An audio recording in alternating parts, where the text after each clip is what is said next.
और मैं ये चाहता हूं कि इसके ऊपर ज़रा सब जो देख रहे हैं बड़ा ज़रा गौर से मेरी बातें सुने। देखिए, एक बैरूनी साजिश के तहत हमारी गवर्नमेंट को हटाया गया और बैरूनी साजिश के साथ जो मुलव्विस थे, जिनको कोलैबोरेटर्स कहते हैं, वो लोग जिनको मैं मीर जाफर और मीर सादिक कहता हूं, उन्होंने मिल के ये बैरूनी साजिश को कामयाब किया। और ये जब हमारी हुकूमत गिराई गई तो किन जगह पे बड़ी खुशी बनाई गई। हिंदुस्तान के आप मीडिया देख लें, ऐसे लगा जिस तरह कि कोई हिंदुस्तान का ही कोई प्राइम मिनिस्टर बन गया। इजराइल में बड़ी आप उनकी मीडिया देखें तो वो भी खुश हुए।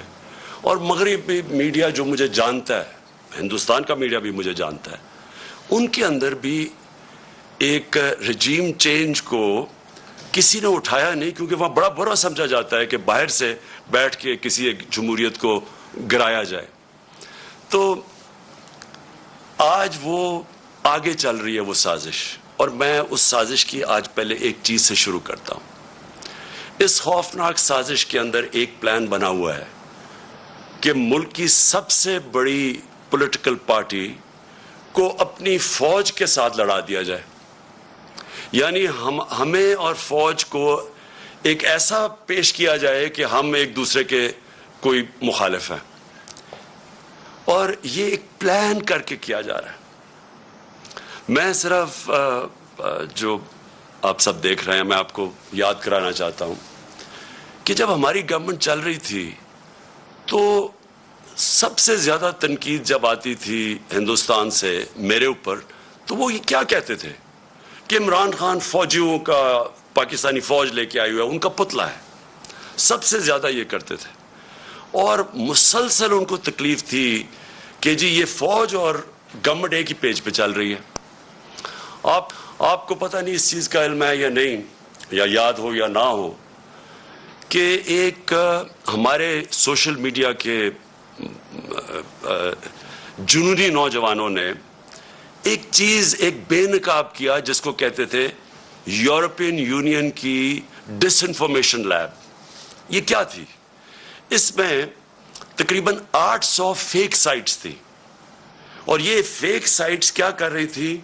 ये मुसलसल पाकिस्तान के खिलाफ प्रोपेगेंडा कर रही थी, जिसमें कई पाकिस्तान के सहाफ़ी भी शामिल थे, कई वो लोग शामिल थे जो आज इस इंपोर्टेड हुकूमत के साथ अब नजर आते हैं। और ये क्या कह रहे थे? दो लोगों को अटैक कर रहे थे, एक इमरान खान को और एक पाकिस्तानी फौज को, और तकलीफ ये थी कि ये साथ चल रहे हैं। अब मैं आपको जरा थोड़ा पीछे ले जाऊं कि जब मुंबई के अटैक हुआ, दहशतगर्दी का अटैक हुआ मुंबई में, तो आसिफ जरदारी ने एक बयान दिया था कि पाकिस्तान का जो DGISI है उसको मुंबई भिजवाया जाए। यानी सोचे हैं कि अपना मुल्क का उस वक्त सदर था, कहता था उसको मुंबई भिजवाया जाए।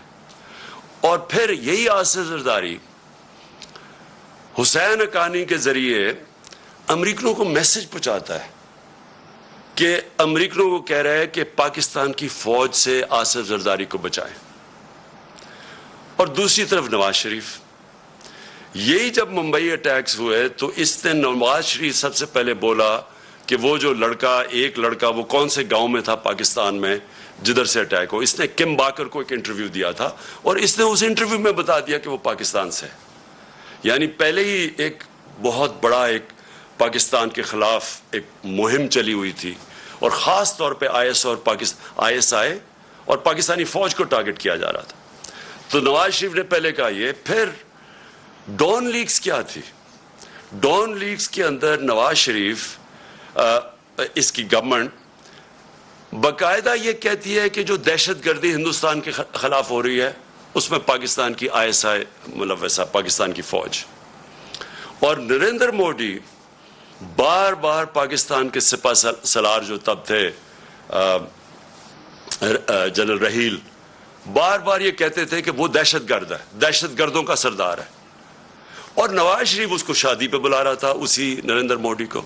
उसी नरेंद्र मोदी को जब काठमांडू के अंदर सार्क कॉन्फ्रेंस होती है तो बरका दत्त जो उनकी लीडिंग जर्नलिस्ट हैं, वो अपनी किताब में लिखती है कि छुप के साइड पे नवाज शरीफ नरेंद्र मोदी से मीटिंग कर रहा था और उसको ये कह रहा था कि मैं अपनी फौज से मुझे बचाएं, यानी अपनी फौज से डर के।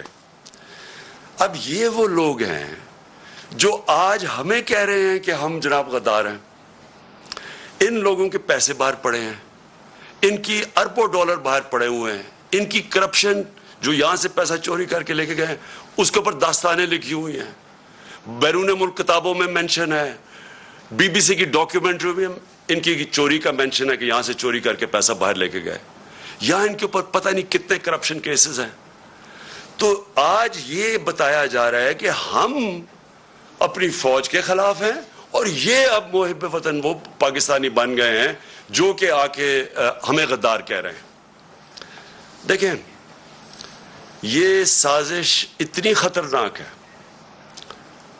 कि अगर एक मुल्क की सबसे बड़ी जमात को अगर आप उसकी फौज के सामने खड़ा कर दें और उनके अंदर इख्तलाफात पैदा कर दें, इससे ज्यादा मुल्क को नुकसान कोई चीज नहीं पहुंचा सकती। मैं 18 साल का भी नहीं था जब मैं ईस्ट पाकिस्तान मैच खेलने गया, मुझे याद है 1970 मार्च में, और मैं मेरा फर्स्ट कज़न थे ब्रिगेडियर शफीक, उनके साथ ठहरा हुआ था। तब मुझे पता चला कि वो कितनी नफरत अपनी फौज के अंदर और वो बांग्लादेश की जो सबसे बड़ी जमात है उसके अंदर फैल चुकी थी। और उसके बाद हम सब जानते हैं कि हमारा मुल्क टूटा।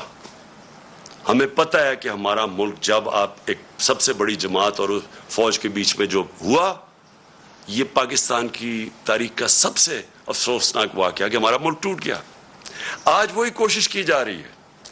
एक पार्टी है पाकिस्तान के अंदर जो पूरी फेडरल लेवल के ऊपर पार्टी है, सारे सूबों के अंदर पार्टी है, सबसे बड़ा वोट बैंक उस पार्टी का है।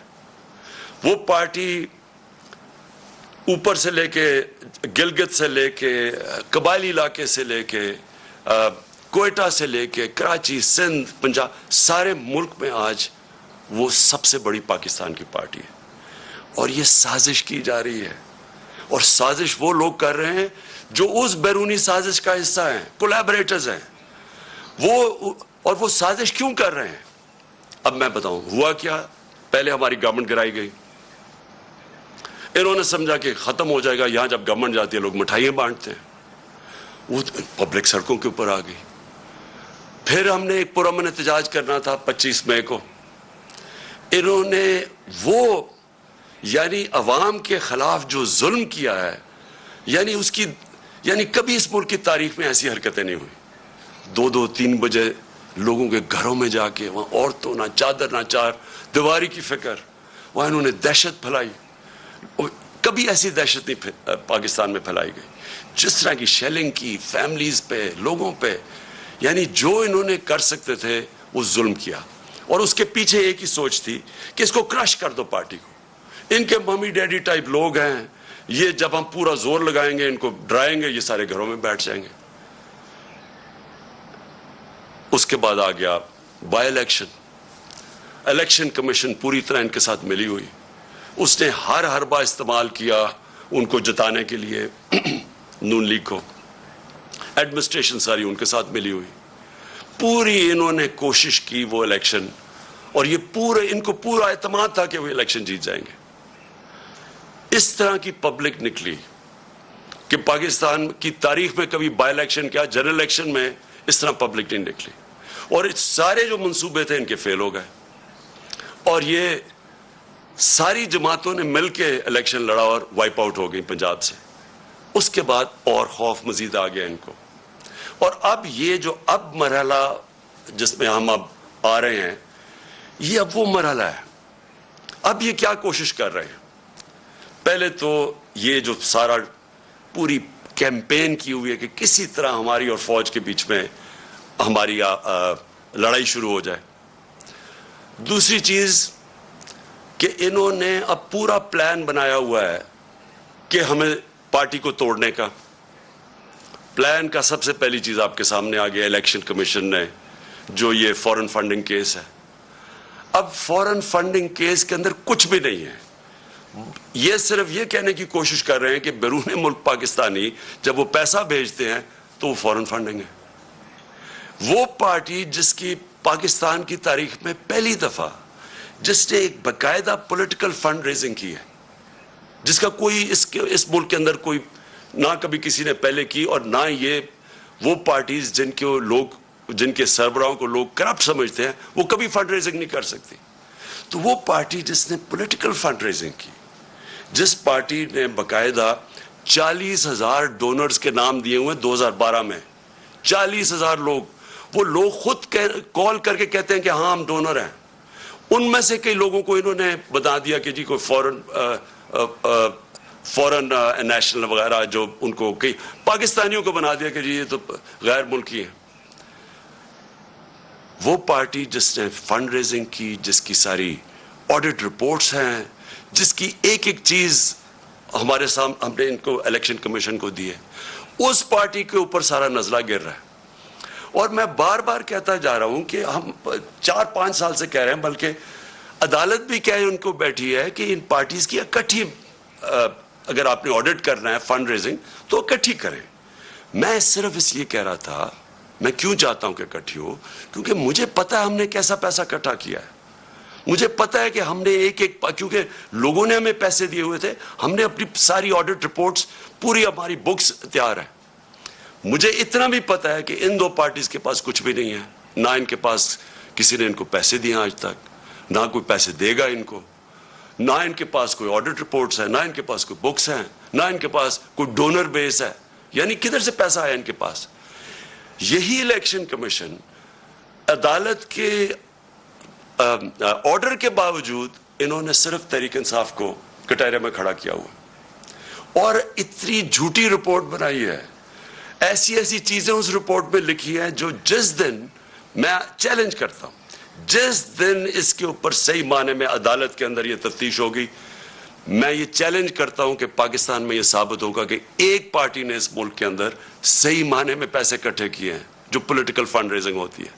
और इलेक्शन कमीशन इनके साथ मिलकर क्या कोशिश कर रही है, वो उस पार्टी को जिसने सारे एक रिकॉर्ड्स करके और सारी पॉलिटिकल फंड रेजिंग जो होती है सारी दुनिया में वो की है, उसको कोशिश कर रहे हैं बैन करने की। उस साजिश का हिस्सा, ये वही साजिश का हिस्सा है कि किसी तरह, क्योंकि अब इनको ये आप हरा नहीं सकते, इलेक्शन आएंगे तो ये जीत जाएगी, तो इसको आप टेक्निकली नॉकआउट करो।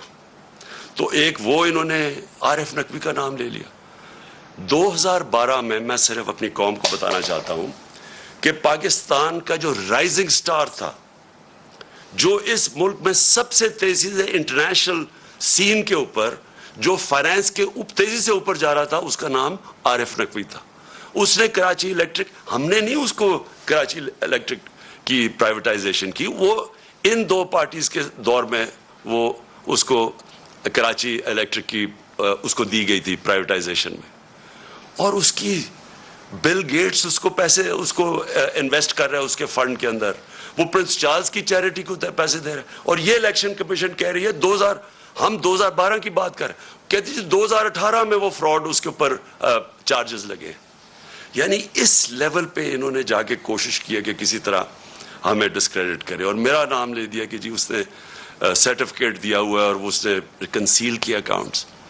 मैं आज आपको फिर से कह दूं कि सर्टिफिकेट देना हमेशा, जब आप सर्टिफाई करते हैं, वो एक प्रोसेस से आपके पास पहुंचती है। मैं बुक्स नहीं पढ़ के सर्टिफाई करता, वो पहले शुरू होता है नीचे से, हमारी फाइनेंस डिपार्टमेंट करती है, वो फिर बैठती है ऑडिटर्स के साथ, उनके साथ किताबें रिकंसाइल करती है, वो फिर जाती है पार्टी की मैनेजमेंट कमेटी में, वो मैनेजमेंट कमेटी जब क्लियर करती है तो मेरे पास आती है, तो मैं दस्तखत उनके कहने पे कहता हूं to the best of my ability. मैं सर्टिफाई, मैंने वो किताबें नहीं देखी होती, जबकि मैं अपने जो असासे डिक्लेयर करता हूं तो वो मैं एफिडेविट देता हूं, क्योंकि मैं देख के करता हूं। तो उसके ऊपर ये कोशिश कर रहे हैं डिस्क्वालीफाई करने की, एक ये इनका तरीका है। दूसरा, ये तोशाखाना केस है। मैं फिर अपनी कौम के सामने एक और चीज कहता हूं, सारों का जो इस मुल्क के प्राइम मिनिस्टर्स और प्रेसिडेंट बने हैं, जो इस मुल्क के अंदर बड़े बड़े ओहदों पर रहे हैं, सबको तोहफे मिलते हैं, आर्मी चीफ को मिलते हैं, सबको मिलते हैं।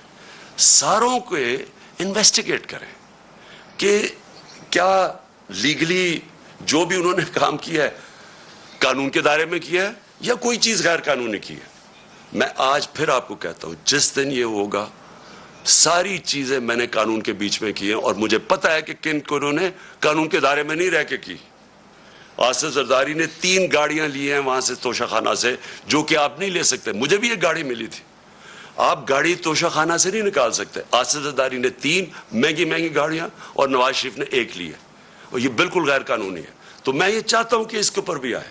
ये 2 चीजें हैं, कोशिश कर रहे हैं मुझे डिस्क्वालीफाई करने की, और ये तीसरी भी चीज कर रहे हैं, और जिसकी अब आपके सामने ये आने वाला है, अब ये फेज आने वाला है।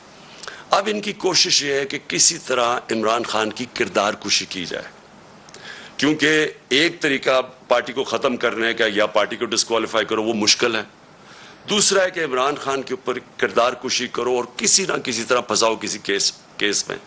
और किरदार कुशी के लिए इनको पता है कि कौन से मीडिया हाउसेज इनके साथ पूरी तरह तावन करेंगे, और जिनको इनको शक था, ये जो ARY के ऊपर उन्होंने एक्शन लिया है, मुझे ये उसी प्लान का हिस्सा है कि कोई चैनल जो मेरा मौकफ रखेगी उसको बंद कर दो, यूट्यूबर्स जो मेरा मौकफ रखेंगे उनके मुंह बंद कर दो, खौफ इतना फैला दो कि कोई मेरा मौकफ ही ना रखे, और वो जो चैनल्स हैं जो कि जिनके ऊपर हमें पता है कि पैसा चलता है, और उनको पूरी तरह मेरी किरदार कुशी पे इस्तेमाल किया जाए।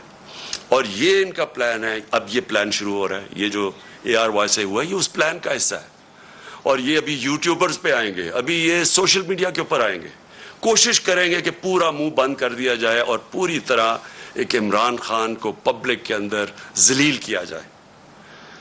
मैं फिर अपनी कौम के सामने कहता हूं कि देखें, मेरा ये मान है कि इज्जत सिर्फ अल्लाह देता है, और अल्लाह की इजाजत के बगैर कोई किसी को जलील नहीं कर सकता। थोड़ी देर के लिए आप सबको पागल बना सकते हैं, आज तक कोई भी ऐसा पैदा नहीं हुआ जो सारा वक्त सबको पागल बना ले। मुझे सिर्फ अफसोस ये है कि ये जो प्रोसेस करने अब जा रहे हैं, ये जिस तरह की अब सख्ती दिखा रहे हैं, ये जो एक पूरा एक नया के मसल दिखा के तो अब हम इनको क्रश करेंगे, लोगों को डरा देंगे, धमका देंगे, अब सिर्फ मुल्क का नुकसान कर रहे हैं। मैं अपनी कौम के सामने कह रहा हूं कि ये जो अब फेज आ रहा है इनका, इससे हमारा मुल्क डैमेज होगा। मुल्क का सोचना चाहिए। ये सिर्फ जाती मफादात के ऊपर और बैरूनी जो चाहते हैं, जो वो चाहते हैं क्या बैरूनी क्या जिन्होंने हमारी गवर्नमेंट गिराई, क्या वो चाहते हैं मजबूत पाकिस्तान? क्या वो चाहते हैं कि पाकिस्तान एक मुल्क बने जो अपने पैर पे खड़ा हो जाए? क्या वो नहीं चाहते कि पाकिस्तान लाइफ सपोर्ट मशीन पर रहे, थोड़े थोड़े पैसे देते रहो उनकी? और ये मुझे नहीं पता कि पाकिस्तान की एयर स्पेस इस्तेमाल हुई है या नहीं, लेकिन बैरूनी अखबार, वेस्टर्न अखबार आप पढ़ें तो वो सारे कह रहे हैं कि कोई डील हुई है पाकिस्तान के ऊपर से, वो ड्रोन जाके उसने अफगानिस्तान में ये ड्रोन अटैक किया है।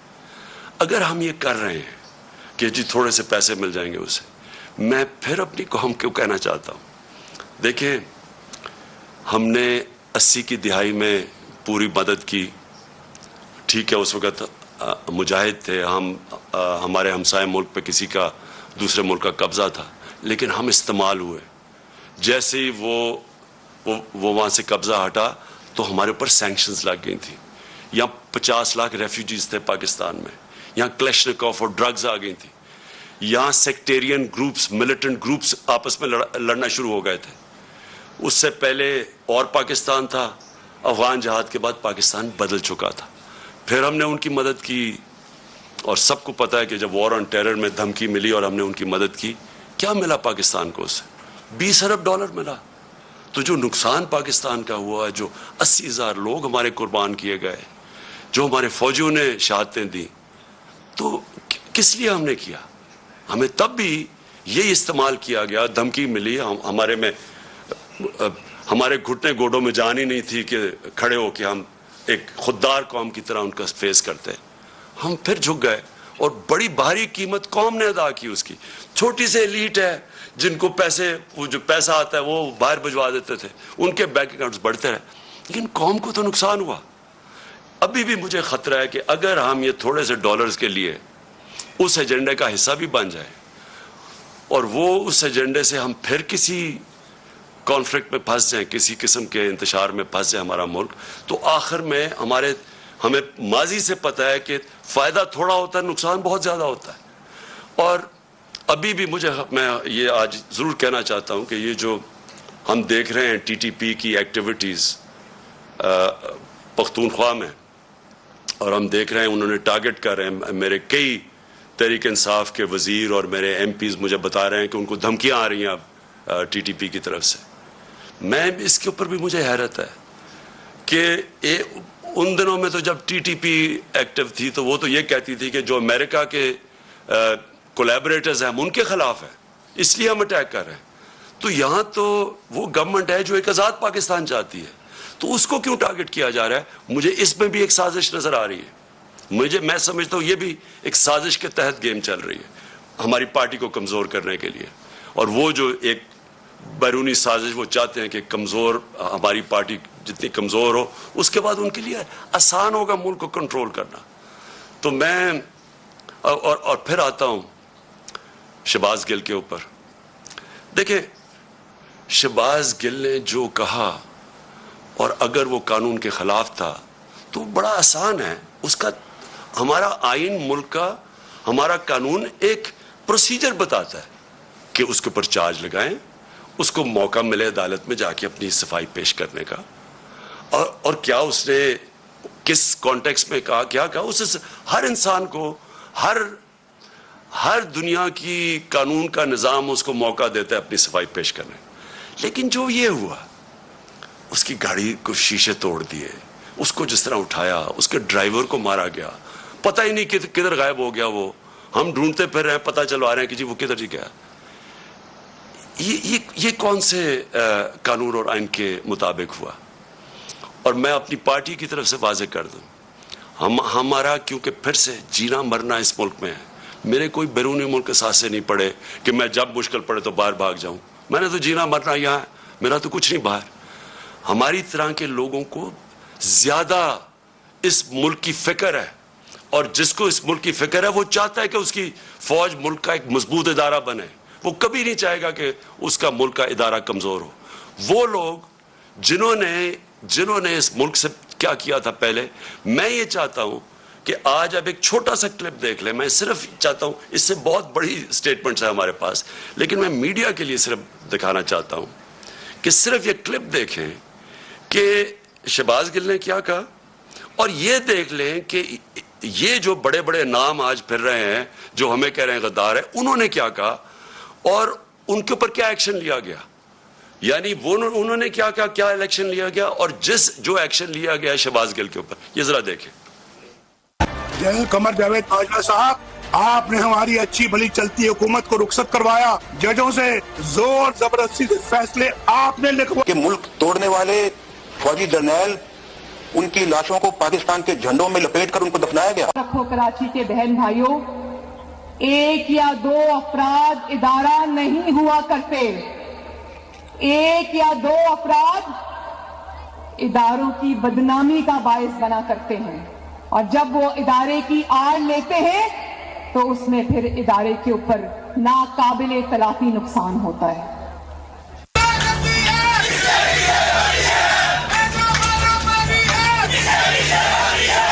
तो हमारी किरदार कशी करना छोड़ दो। अगर हमने आपकी शुरू की तो पता नहीं पाकिस्तान बनने से आज तक कितने जनरलों की शुरू हो जाएगी। बेटी भाई वो अक्यूज्ड हैं, उनकी लिस्ट लेके जिस दिन हमने प्रेस कॉन्फ्रेंस की तो आपकी ईंट से ईंट बढ़ जाएगी। इसराइल के वजीफों पर पलने वाले जर्नलों, रिटायर्ड जर्नलों, अपने हुदूद में रहो।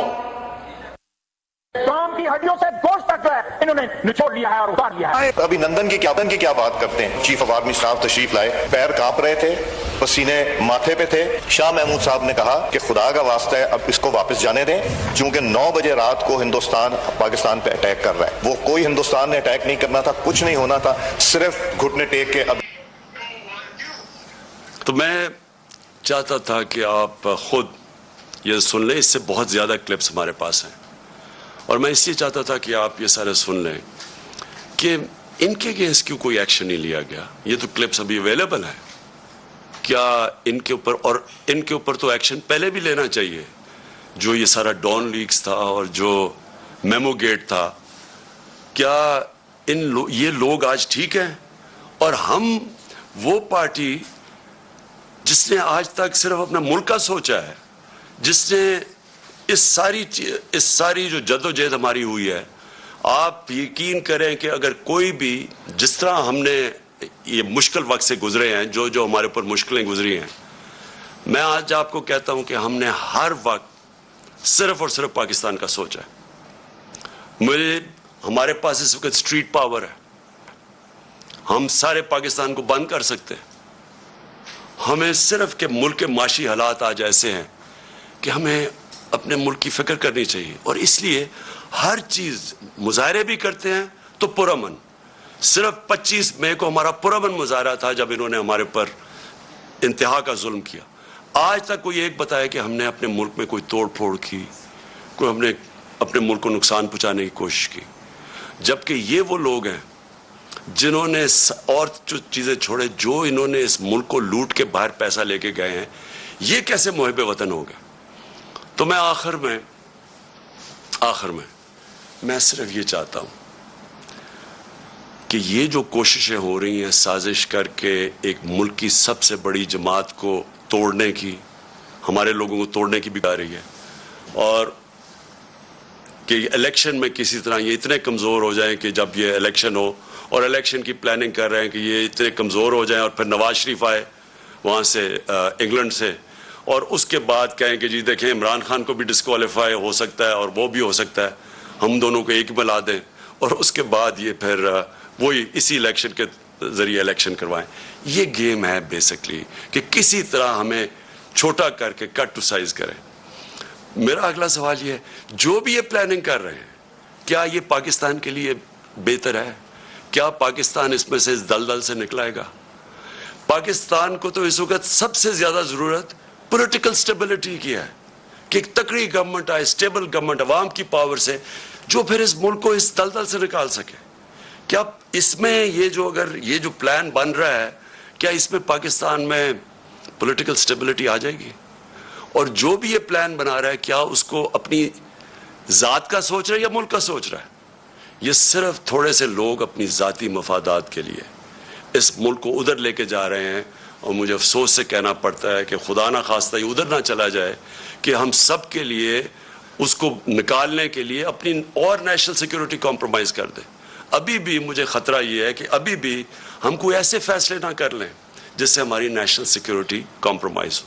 सिर्फ एक रास्ता है आज, अगर हमने इससे निकलना है, सिर्फ एक रास्ता है, और वो है साफ और शफाफ इलेक्शन। अगर मुल्क को हमने इस मुश्किल से निकालना है, इसके अलावा साफ और शफाफ इलेक्शन के अलावा जो और रास्ता लेंगे, मुल्क मजीद और नीचे जाता रहेगा। जिस तरह की महंगाई आज है, जिस तरह के लोगों के हालात हैं, जिस तरह के बिजली के बिल हैं, हर चीज़ महंगी, और अभी मजीद और महंगी होगी क्योंकि डिवैल्यूएशन जो हुई है, ये सारों से अवाम के ऊपर बोझ बढ़ता जाएगा। और फिर से आखिर में सिर्फ साफ और शफाफ इलेक्शन से हम इससे निकल सकते हैं। चेयरमैन पाकिस्तान तहरीक इंसाफ इमरान खान ने आज अपने खिताब में कहा कि साजिश, फ़ौज और हमें एक दूसरे को मुखालिफ दिखाया जाए, ये एक पूरी तरह से एक साजिश तैयार की जा रही है। हमारी हुकूमत साजिश के तहत हटाई गई, और ये भी इसी तसलसल का नतीजा है कि जो इस वक्त हम ये दिखाया जा रहा है कि हम और फ़ौज आमने सामने हैं, और फ़ौज का मुखालिफ हमें बताया जाए। साथ ही साथ उन्होंने कहा कि हमारी हुकूमत के ख़ात्मे पर इसराइल और भारत में बाकायदा तौर पर खुशियाँ मनाई गईं। उन्होंने कहा कि मुंबई अटैक हुए तो जरदारी ने कहा कि ISI चीफ़ को वहाँ भेजा जाना चाहिए। नवाज शरीफ ने कहा कि पाकिस्तान से लोग भेजे गए जिन्होंने दहशत गर्दी की। डॉन लीक्स क्या थी? वो ये थी कि फ़ौज इस दहशत गर्दी में के पीछे है। नवाज शरीफ मोदी को अपनी शादियों पर बुला रहे हैं, और मोदी जो उस वक्त के आर्मी चीफ को, जो जनरल राहील शरीफ थे, उन्हें दहशत गर्द कहता था, और उन्हीं को वो साइड लाइन पे बाकायदा तौर पर मुलाकातें भी कर रहे थे। और आज ये कहा जा रहा है कि हम गद्दार हैं और ये मुहिब्बे वतन बन गए हैं। उन्होंने कहा कि प्लान बनाया हुआ था कि हमारी पार्टी को तोड़ना है। मेरे खिलाफ अब ममनुआ फंडिंग और तोशा खाना के खिलाफ केसेस बनाए जाएंगे ताकि नाअहल करवाया जाए। साथ ही साथ